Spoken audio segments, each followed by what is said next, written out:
feel like you are like in a trick bag. And the trick bag I'm talking about is comparison.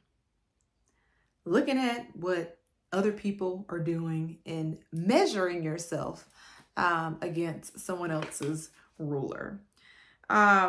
Social media is so huge right now. I mean, as you all know, people have made entire careers off of social media, whether it be TikTok, Twitter, well, I guess now it's X, YouTube, Facebook, Instagram, Snapchat, all of them, Pinterest.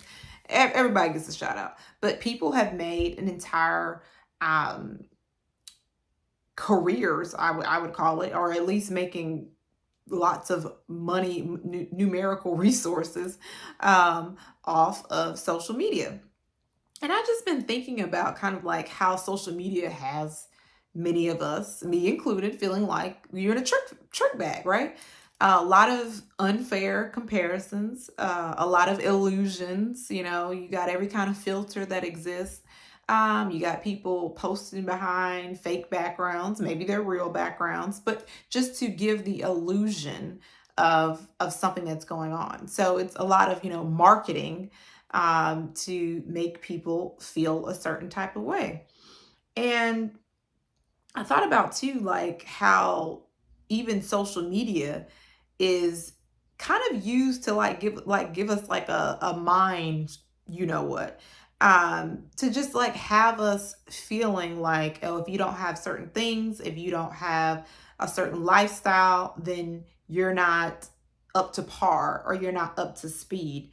And it's used to promote FOMO, right? Fear of missing out, and really having people buying things that they can't afford, and trying to have certain uh, even physical features, whether it's from getting, a surgery, a filler, veneers, just every little thing to create the illusion of perfection. And I've been thinking about like the toxic comparisons that we get from looking at um, social media. Like, for example, I was looking at an influencer who love their channel, by the way, but I noticed like they had over 200 plus handbags. And I was like, oh my goodness. And it was like, okay, well, can you use all of them? Do you know where all of them are? I mean, it was just very interesting per se. And you're like, okay, well, I don't even have 20 handbags. Like, am I missing something? Am I inadequate? Am I not enough because I don't have these things, right?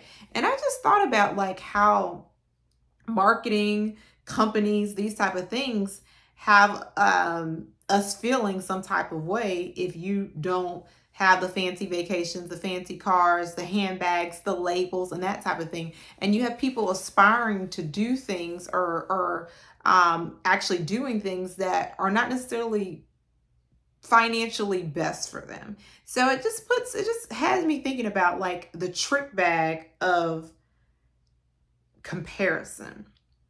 And how I've been trying to reset this in my mind is, what do I have? What do I already have? And am I maximizing it? And also, too, looking at wealth in a different way. Um, Maybe you don't have all of the stuff, right? But maybe you're wealthy in other things. Maybe you're wealthy in friendships. Maybe you're wealthy in love. Maybe you're wealthy in your time. Maybe you have time freedom. Maybe you're wealthy in your peace. Maybe you're wealthy in your joy. And these are things that, money can't buy. Money can buy a lot, but these are things that money can't buy. So just something to put out there also too, as you think about resetting the way you look at stuff, the way you look at comparison, and just the way you live your life, and thinking about, well, maybe I'm not rich in things, but maybe I'm rich in something that's bigger and better than money.